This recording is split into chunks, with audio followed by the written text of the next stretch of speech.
Hello students, आज का हमारा टॉपिक है कूलम्ब्स लॉ।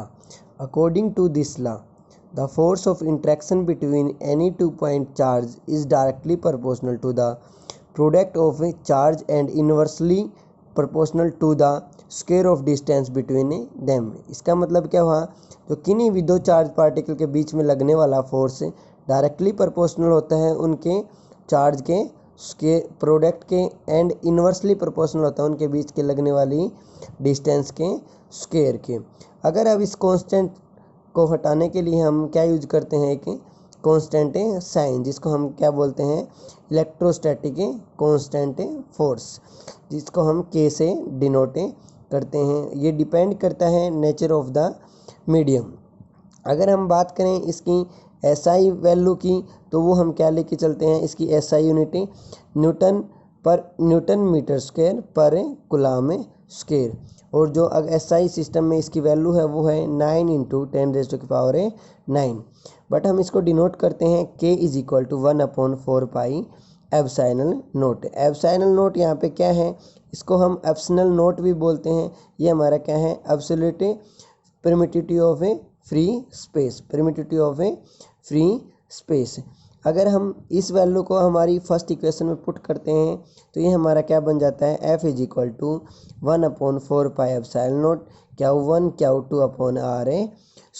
अब हम इसके बाद यूनिट और डायमेंशन वैल्यू निकालते हैं हमारे एप्सिलॉन नोट की। तो हमारा एप्सिलॉन क्या हो जाएगा, यहाँ से अगर हम इसको सोल्व करते हैं, ये हमारा एप्सिलॉन इधर चला जाएगा और F हमारा इधर आ जाएगा। तो क्या वैल्यू बन जाएगी, 1/4 F इंटू में Q1 Q2/r²। अब अगर हम यूनिट वैल्यू निकालते हैं एप्सिलॉन नोट की, तो वो क्या हो जाएगी, वो हो जाएगी कूलम्ब स्क्वायर पर न्यूटन पर मीटर स्क्वायर। और इसका डायमेंशन फार्मूला हो जाएगा m1l-3 T4a²। ये बहुत ही इंपॉर्टेंट पॉइंट है, इसको नोट कर लेना भाई, ठीक है। अब हम इसके बाद क्या करते हैं, इस एप्सिलॉन नोट की एग्जैक्ट वैल्यू निकालते हैं, जिसको हम न्यूमेरिकल में सोल्व करते हैं।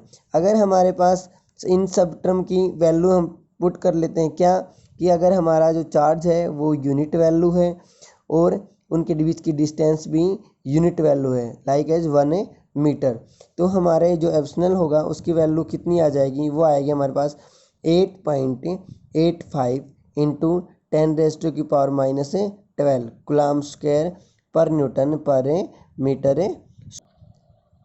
अब इसके बाद करते हैं Coulomb's law in vector form. हमने जैसे पिछली क्लास में ग्रेविटेशनल लॉ के बारे में पढ़ा था, उसी तरह अब हम इसके बारे में भी सोल्व करेंगे। अब हमने क्या किया, कोई भी XY प्लेन लिया, उसमें कोई भी दो चार्ज पार्टिकल लिए Q1 और Q2, जिनका पोजीशन वेक्टर हमने क्या ले लिया, R1, जिसको हमने OA से डिनोट किया, और R2 जिसको हमने OB से डिनोट किए, Q1 और Q2 के रिस्पेक्टिवली। अगर हम अब इन दोनों के बीच की डिस्प्लेसमेंट वेक्टर निकालते हैं तो वो हमारा क्या हो जाएगा, AB वेक्टर। क्या हो जाएगा, AB, जिसको हम R12 वेक्टर से डिनोट करते हैं। अगर हम इस वेक्टर को सोल्व करते हैं तो कैसे लिखते हैं, R2 vector minus R1 vector.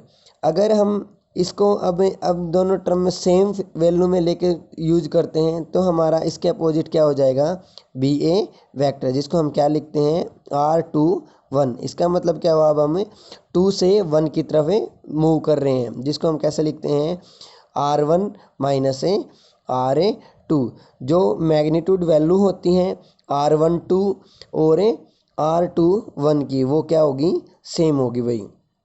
अगर हम बात करें डायरेक्शन के अनुसार, तो इनकी डायरेक्शन क्या होगी, अपोजिट होगी। और अगर हम यूनिट वेक्टर की टर्म में हम इनको ड्राइव करवाएं तो हम R12 वेक्टर को क्या लिख सकते हैं, यूनिट कैप को R12 वेक्टर अपॉन R12 का मैग्नीट्यूड। और इसी तरह हम R21 वेक्टर कैप को क्या लिख सकते हैं, R12 वेक्टर अपॉन R12 का मैग्नी।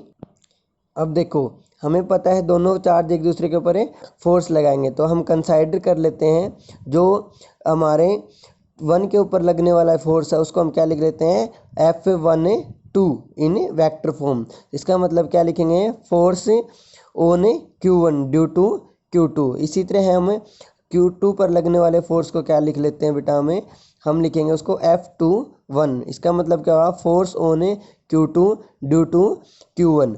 अब देखो, अगर हम इन बात करें कुलाम्स लॉ की टर्म के अनुसार, तो हमारा जो कुलाम्स लॉ क्या कहता था, जो हमारा फोर्स होगा वो क्या था, डायरेक्टली था उन दोनों चार्ज के प्रोडक्ट के और उनके बीच की डिस्टेंस के स्क्वायर के इन्वर्सली। तो हम F21 को कैसे लिख सकते हैं, 1/4πε0 Q1 Q2 अपॉन AB का स्क्वायर अलोंग AB यहाँ पे क्या है कि डायरेक्शन हम कहाँ से जा रहे हैं, A से B की तरफ।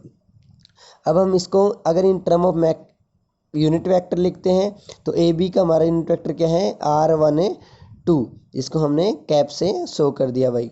अब हमें पता है अगर हमारा कोई भी वेक्टर होता है जिसको हम यूनिट वेक्टर को सोल्व करते हैं तो हमारा क्या हो जाएगा, it's vector form upon its magnitude. तो हम इसको इसकी वेक्टर फॉर्म के अनुसार लिख लेते हैं, जिसकी वजह से यहाँ पे हमारा क्या हो जाएगा, स्क्वायर के बजाय क्यूब हो जाएगा भाई। अब देखो R12 को हमने पीछे सोल्व किया था, इसको हम क्या लिख सकते हैं, R2 माइनस R1। इसी तरह हम इसको नीचे भी सोल्व कर लेते हैं।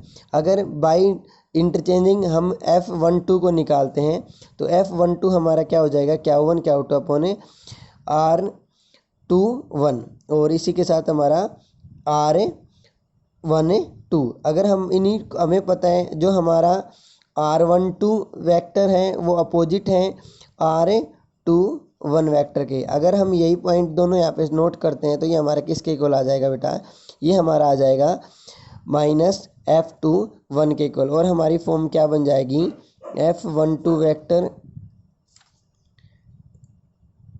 Is equal to -F21 vector. ये हमारी हो गई वेक्टर फॉर्म भाई। थैंक यू भाई।